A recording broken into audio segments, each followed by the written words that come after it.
சர்வ சேனைகளின் கர்த்தரும் மனுக்குலத்தின் இரட்சகரும் ஜீவகாலமெல்லாம் மரண பயத்தில் இருக்கிற மனுக்குலத்திற்கு மரணம் இல்லாத நித்திய வாழ்க்கையை வாக்குத்தத்தம் பண்ண அன்றொரு நாள் அவதரித்த அன்பின் ஆண்டவர் அவருடைய மரிக்காமையை மரணம் இல்லாதபடி மரணத்தை ஜெயித்தவர்களோடு என்றென்றைக்கும் அவர் கூட இருக்க வாக்குத்தத்தம் என தேவன் அவருடைய வருகைக்கு நாம் ஆயத்தமாக வருகையின் மூலமாய் அவருக்குள்ளான சகல தெய்வத்துக்குள்ளாகவும் நாம் ஒன்றரை கலந்து கொண்டு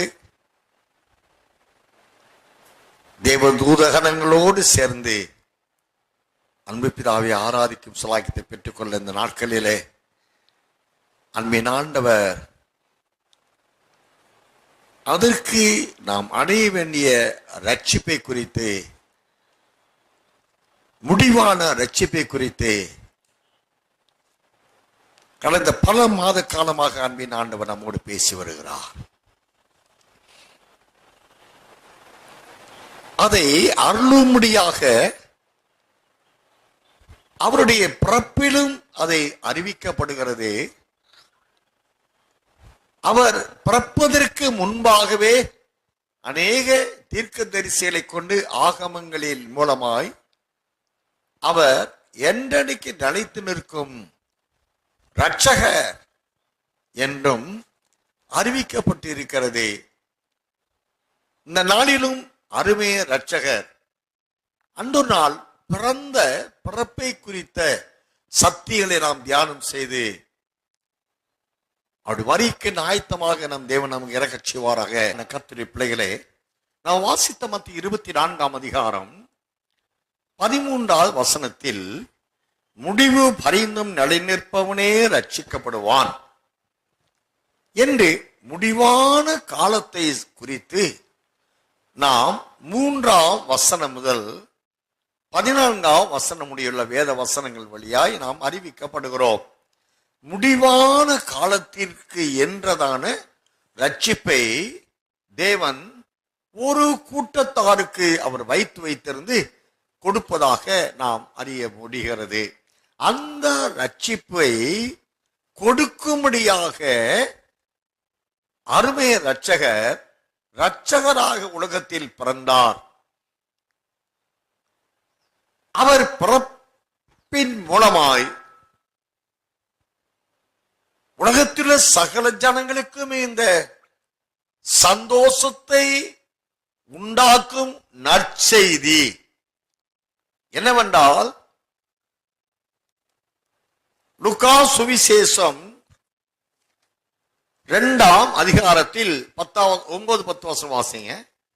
அவ்வேளையில் கர்த்தருடைய தூதன் அவர்களிடத்தில் வந்து நின்றான். கர்த்தருடைய மகிமை அவர்களை சுற்றிலும் பிரகாசித்தது.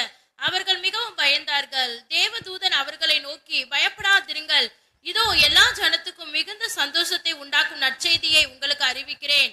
இன்று கர்த்தராகிய கிறிஸ்து என்னும் இரட்சகர் உங்களுக்கு தாவீதின் ஊரிலே பிறந்திருக்கிறார். அருமையான கர்த்தருடைய பிள்ளைகளே, எல்லா ஜனத்துக்கும் மிகுந்த சந்தோஷத்தை உண்டாக்கும் நற்செய்தியாக அருமை இரட்சகர் அவதரித்தார். அந்த எல்லா ஜனங்களுக்கும் மிகுந்த நற்செய்தி என்ன என்றால், கிறிஸ்து என்னும் இரட்சகர் உங்களுக்கு தாவீதின் ஊரிலே பிறந்திருக்கிறார் என்பதே. பெத்லகேமில் இரட்சகர், மீட்பர், மேசியா என்ற பொருள் கொண்ட இயேசு பாலகன் பிறந்திருக்கிறார். அவர் பிறப்பின் நோக்கம் என்ன? எல்லா ஜனங்களையும் ரட்சிக்கும்படியாக பிறந்திருக்கிறார். அதனாலதான் 11ஆம் வசனம் வாசிக்கிறோம். இன்று கர்த்தராகிய கிறிஸ்து என்னும் இரட்சகர் உங்களுக்கு தாவீதின் ஊரிலே பிறந்திருக்கிறார் என்று வேதம் சொல்லுகிறது. அருமையான கர்த்தருடைய பிள்ளைகளே, இதை அநேக ஜனங்கள் பழைய ஏற்பாட்டு காலத்திலும் அதை எதிர்பார்த்து காத்திருந்தார்கள். புதிய ஏற்பாட்டு காலத்திலும்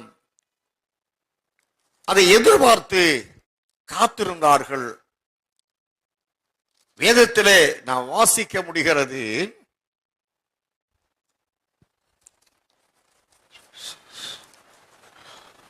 ஹல்லேலூயா. எசையா தீர்க்கதரிசி புஸ்தகம் 38 அதிகாரம் 20 வசனத்தை நாம் வாசிக்கலாம். கர்த்தர் என்னை ரட்சிக்க வந்தார், ஆகையால் எங்கள் ஜீவ நாளெல்லாம் கர்த்தருடைய ஆலயத்திலே என் கீத வாத்தியங்களை வாசித்து பாடுவோம் என்று எழுதி வைத்தான். அருமையான கர்த்தருடைய பிள்ளைகளே, எசையா 37 அதிகாரம் 20 வசனத்தை கூட வாசிக்கலாம். இப்போதும் எங்கள் தேவனாகிய கர்த்தாவே, நீர் ஒருவரே கர்த்தர் என்று பூமியின் ராஜ்யங்கள் எல்லாம் அறியும்படிக்கு எங்களை அவன் கைக்கு நீங்களாக்கி ரட்சியும் என்று விண்ணப்பம் பண்ணினான். இப்படியாக அருமைய ரட்சகர் மனுக்குலத்தை ரட்சிக்கிற ஒரு ரட்சகராய், அப்படின்னா காப்பாற்றுகிற ஒரு ரட்சகராய் அவர் அவதரித்தார். காப்பாற்றுகிறவர் ரட்சகர் என்றால் காப்பாற்றுகிறவர். எவற்றிலிருந்து காப்பாற்றுகிறார்? ஆதியிலே மனிதன் பாவத்தை குறித்து நாம் ஆவியானவர் எழுதப்பட்ட சத்தியங்களை சார்ந்து ஆதியிலே ஆதாம் ஏவாள் செய்த பாவத்தின் நிமித்தமாய் அவர்களுக்கு உண்டான மரணத்தை குறித்து, சாவை குறித்து அருமை ரட்சகர் மிகவும் அவர் மனம் கலங்கினார் என்று ஆதியாகமம் 6 அதிகாரம் 3 வசனத்தில் நாம் வாசித்திருக்கிறோம். வாசிக்கலாம். தாம் பூமியிலே மனுஷனை உண்டாக்கினதற்காக கர்த்தர் மனஸ்தாபப்பட்டார், அது அவர் இருதயத்துக்கு விசனமாய் இருந்தது. அந்த வசனத்தின் நிமித்தமாக அருமை ஆண்டவர் அந்த மரணத்தில் இருந்து, சாவில் இருந்து மனுக்குலத்தை காப்பாற்றும்படியாக அவர் பாவம் செய்கிறவர்களை ரட்சிக்கிற ஒரு இரட்சகராக, காப்பாற்றுகிறவராக அருமை இயேசு பிறந்தார் என்று சொல்லி நாம் அறிந்து கொள்ள முடிகிறது. அதற்காக அவர் தெரிந்து கொண்ட பாத்திரம் எபிரேயருக்கு நிருபம் 2 அதிகாரம் 14 முதல் வாசிக்கலாம். ஆதலால் பிள்ளைகள் மாம்சத்தையும் இரத்தத்தையும் உடையவர்களாய் இருக்க அவரும் அவர்களைப் போல மாம்சத்தையும் இரத்தத்தையும் உடையவரானார். மரணத்துக்கு அதிகாரியாகிய பிசாசானவனை தமது மரணத்தினாலே அழிக்கும்படிக்கும் ஜீவ காலமெல்லாம் மரண பயத்தினாலே அடிமைத்தனத்திற்குள்ளானவர்கள் யாவரையும் விடுதலை பண்ணும்படிக்கும் அப்படியானார். அப்படி என்றால் மனுக்குலத்திற்கு அவர் செய்த பாவத்தின் நிமித்தமாய் நியாய தீர்ப்பின் மூலமாய் பெற்றுக்கொண்ட மனிதன் பெற்றுக்கொண்ட அந்த மரணம் என்ற நிலை உண்டே, பாவத்தின் சம்பளம் மரணம் என்ற நிலை உண்டே. அந்த மரணம் என்பது 2ஆம் மரணத்தையே அருமை ரட்சகர் குறிக்கின்றார். 2ஆம் மரணம் என்றால் வெளிப்படுத்தின விசேஷம் 20 அதிகாரம் 14-15 வசனங்களில் நாம் வாசிக்கிறோம். 2ஆம் மரணம் என்றால் என்ன? அப்பொழுது மரணமும் பாதாளமும் அக்கினி கடலிலே தள்ளப்பட்டன. இது 2ஆம் மரணம். அப்பொழுது மரணம் அக்கினி கடலிலே தள்ளப்பட்டது. இதுவே 2ஆம் மரணம். இந்த அக்கினி கடலில் அவர்கள் தள்ளப்படாதபடி அவர்களுக்கு என்ற ஒரு நியமம் ஏற்படுத்தப்பட்டிருக்கிறால் ஜீவ புஸ்தகத்தில் அவருடைய நாமம் எழுதப்பட்டிருக்க வேண்டும். 14 வாசிங்களே. ஜீவ புஸ்தகத்திலே எழுதப்பட்டவனாக காணப்படாதவன் எவனோ அவன் அக்கினி கடலிலே தள்ளப்பட்டான். ஆக ஜீவ புஸ்தகத்தில் எழுதப்பட்டவனாக, ஜீவ புஸ்தகம் ஜீவன், உயிர், லிவிங் புக், எட்டர்னிட்டி புக்னு நாம் சொல்ல முடியும். அதே விட அது லிவிங் புக், என்றென்றைக்கும் வாழ்கிறவர்களுடைய பெயர்கள் அங்கு எழுதப்பட்டிருக்கும். ஆகையினாலே அது ஜீவ புஸ்தகம் என்று பெயர் சூட்டப்படுகிறது. அந்த ஜீவ புஸ்தகத்தில் என்றைக்கு மரிக்காத ஒரு ஸ்லாக்கியத்துக்கு உரியவர்களுடைய நாமங்கள் அங்கே எழுதப்பட்டிருக்கும். அங்கே எழுதப்படுவதற்கு அவர்கள் செய்த தியாகம் என்ன? பாவம் இல்லாத வாழ்க்கை வாழ.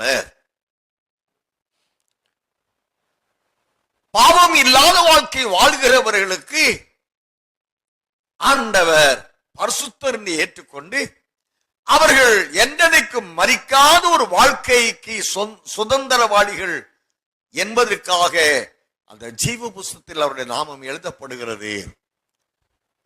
1 யோவான் 2ஆம் அதிகாரம் 24-25 வசனம் வாசிக்கிறோம். நித்திய ஜீவனை தருவேன் என்பதே அவர் நம் செய்த வாக்குத்தத்தம் என்று வாசிக்கிறோம். தயவுசெய்து வாசிங்க. நித்திய ஜீவனை அளிப்பேன் என்பதே அவர் நமக்கு செய்த வாக்குத்தத்தம். அந்த வாக்குத்தத்தமே நித்திய ஜீவனை தருவேன் மனுக்குலத்திற்கு. அங்கே ஆதியாகமம் 3ஆம் அதிகாரம் 15ஆம் வசனம் வாசிக்கிறோம். நீ மண்ணில் எடுக்கப்பட்டாய், மன்னிக்க திரும்புவாய். ரோமருக்கு 20 வாசிக்கிறோம். பாவத்தின் சம்பளம் மரணம் என்று சொல்லப்படுகிறது. பாவிகள் அனைவரும் எங்கே தள்ளப்படுவார்கள்? வெளிப்படுத்தல் 20ஆம் அதிகாரம் 10ஆம் வசனத்தில் அங்கே அதனுடைய நிலை 2ஆம் மரணம் என்ற நரகம் என்ற நிலை அக்னி கந்தகமும் எரிகிற ஒரு இடம். அவற்றில் தள்ளப்படுகிறவர்கள் என்றைக்கும் அழுகையும் பற்கடிப்பும் உடையவர்கள். இது என்னைக்கும் அவர்களுடைய நிலையாயிருக்கிறது. அங்கே போகக்கூடிய மனிதர்களாகவே மனிதன் பாவம் செய்து ஏகமாய் கெட்டு போனால் நன்மையை செய்கிறவன் ஒருவனும் இல்லை என்ற நிலைப்பாட்டின்படி ஆண்டவர் மனதுருக்கமுள்ள தெய்வமாய் அவர்களை காப்பாற்றும்படியானவராய் அவர்களை ரட்சிக்கிறவராய் அவர் பாவம் இல்லாத ஒரு தெய்வமாய் அருணோதயம் நம்மை சந்தித்திருக்கிறது என்றெல்லாம் நாம் இந்த வேதாகமத்திலே நாம் வாசித்திருக்கிறோம்.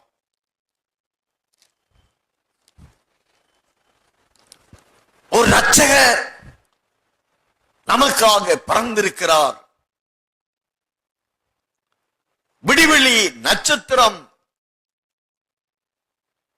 அந்த அறுபதியமாக பிறந்திருக்கிற அருமை இரட்சகரை காணும்படி 3 சாஸ்திரிகளுக்கு வழிகாட்டினது என்றெல்லாம் சத்தியங்களை நாம் அறிந்துள்ளாய் இருக்கிறோம். அருமையான கர்த்தருடைய பிள்ளைகளே, இந்த பாவமில்லாத ஒரு பரிசுத்த ஜனங்களுக்கு ஆண்டவர் நித்திய ஜீவனை, என்றைக்கு நித்தியமாய் இருக்கக்கூடிய உயிரை உடையவர்களாய், அதுதான் நித்திய ஜீவன், என்றைக்கும் அழியாமை உடையவர்கள், என்றைக்கும் தேவனோடு உயிரோடு இருக்கும் ஜீவிதத்தை மனிதன் பெற்றுக்கொள்ள அருமை இரட்சகர் நாம் எபிரேயருக்கு எழுதிய நிருபம் 2ஆம் அதிகாரத்திலே நாம் வாசித்திருக்கிறோம். 15ஆம் வசனத்திலே ஜீவ காலமெல்லாம் மரண பயத்தினாலே அடிமைத்தனத்துக்கு உள்ளானவர் யாரும் விடுதலை பண்ணும்படிக்கு, அந்த விடுதலை என்பதுதான் மனுக்குலத்திற்கு அருளுகின்ற, காப்பாற்றுகின்ற, மீட்கின்ற ரட்சிப்பு. அதைத்தான் நாம் லூக்கா 2ஆம் அதிகாரம் 10வது வசனத்திலே சகல ஜனங்களுக்கும் இந்த சந்தோஷம் உண்டாக்குற நற்செய்தியாக